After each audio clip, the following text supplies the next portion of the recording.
también un artículo reciente reporta que el hecho de que han observado en este estudio donde se estudió la mutación 20.210, micropartículas, que les digo, bueno, pues si actualmente estamos en el modelo celular, bueno, ¿qué sigue después del modelo celular?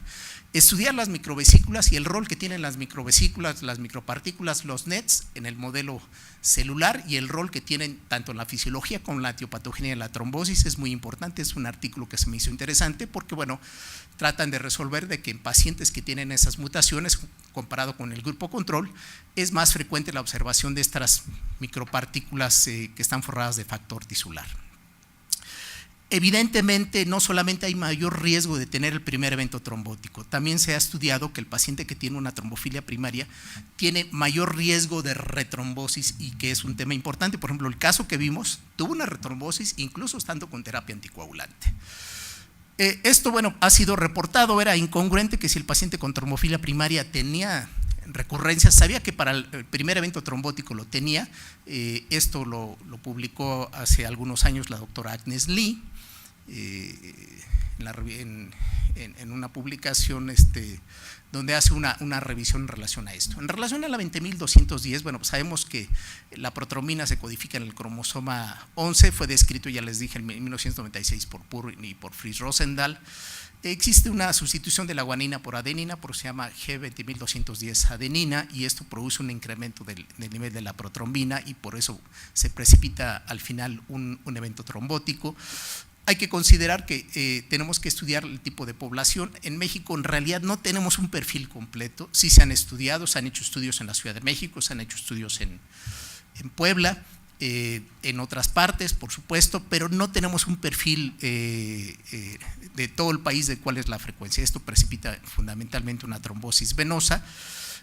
Nosotros hicimos un estudio de trombofilia primaria en el Hospital General de México.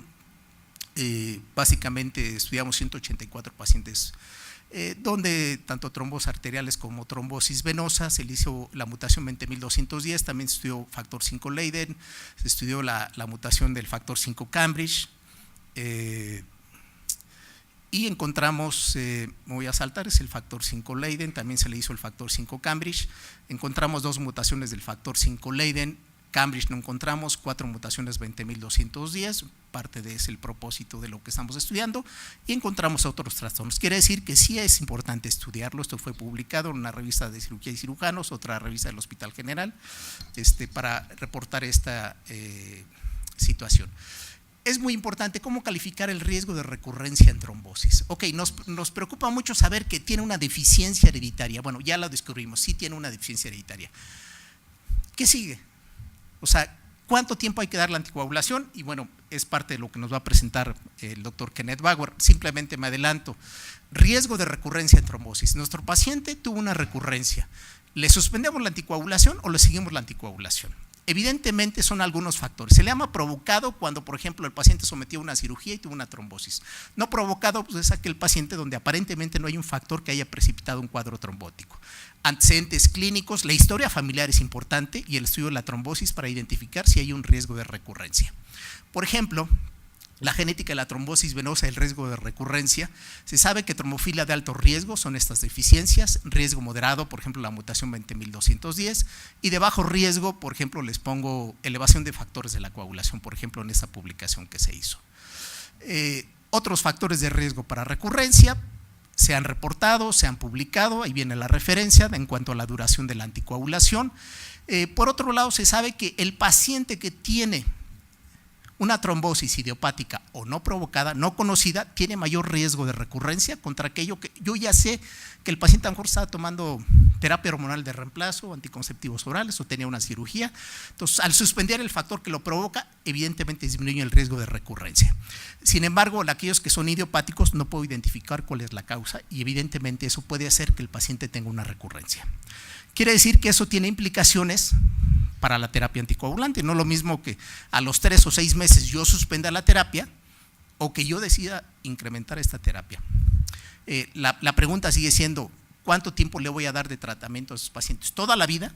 O sea, si yo ya sé que tuvo una trombosis o mi paciente tiene 2 trombosis. Simplemente hay varios modelos. Uno que lo publica en la revista Circulation, que es el modelo de Viena. Dice que aquel paciente que tiene una trombosis venosa, embolismo pulmonar no provocado, es decir, no conocida la causa, bueno, en nuestro caso, bueno, fue exprofeso ir a investigar la causa. No había una causa que hubiera precipitado la causa trombótica. Era varón, no tenía embolismo pulmonar y tuviera dímeros de altos. El paciente los tenía ligeramente elevados. Entonces, quiere decir que sí tiene factores importantes para recurrencia. Esto es lo que se hizo un modelaje, el modelo de Viena, y estableció estos factores que yo les estoy comentando, y con base a eso se decide que estos pacientes tienen riesgo de recurrencia y por lo tanto habría que continuarles el tratamiento. Finalizo con una publicación igualmente reciente de los autores que este estudio se llama el Reverse. Este estudio demuestra que la historia familiar de trombosis, es decir, nuestro caso nuevamente, es un factor de muy alto riesgo para recurrencia. ¿Qué quiere decir si yo identifico que tiene un paciente alto riesgo de recurrencia, que voy a tener una retrombosis? Bueno, si retromboso no pasa nada, pero el problema es que mejor en la recurrencia el paciente puede fallecer. Ese es el mayor problema en ese sentido. Entonces, nosotros tendríamos que establecer los factores de riesgo para saber si ese paciente tiene que recibir anticoagulación indefinido. O a lo mejor no. Esa cuestión creo que quedaría muy ad hoc para que le demos paso precisamente a nuestro experto en el tema, y que le cedo la palabra nuevamente al doctor López Karpovich para que nos presente a nuestro invitado de honor. Muchas gracias. Bien, entonces nuestro invitado estelar, el doctor Kenneth Bauer, please, nos va a platicar sobre cuánto tiempo debe durar la anticoagulación en este grupo de enfermos. Please. Good evening. Thank you very much for the invitation. It's a pleasure to be back in Mexico. We've heard about a very interesting case of a patient from a family with very strong family history of thrombosis who happens to carry the prothrombin mutation, but there's obviously more going on in that family because there are people with thrombosis who do not have the prothrombin mutation. This obviously speaks to the multigenic or multifactorial nature of thrombosis. And I'm going to be covering some of the same information we've just heard about from the last speaker, but perhaps with a somewhat different orientation, really focused on how we use information to manage patients and the question of duration of anticoagulation. Yeah. So I do have some disclosures which are listed here related to some of the newer oral anticoagulants and ways to monitor them. So for about the next 30 minutes, I'm going to speak about the question of duration of anticoagulation. I'm going to take a more general approach of how one actually approaches the patient with primarily venous thrombosis, and talk about the prognosis with respect to the risk of recurrence. Then I'll talk about what the guidelines have recommended based on their look at all the data about how patients should be managed and the question of duration of therapy. Then where the evaluation of thrombophilia comes in.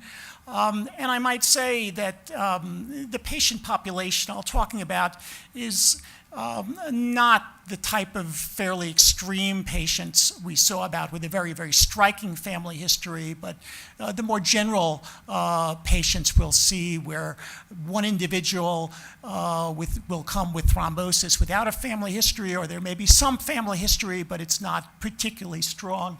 And then talk about some of the issues, whether we can actually better get at what the risk of recurrence is to better stratify patients to determine who really needs long-term anticoagulation. So I think it's all about risk factors. And as we've already heard about, there are different ways to look at this. People with transient, provoked, or secondary risk factors, as opposed to people with unprovoked or so-called idiopathic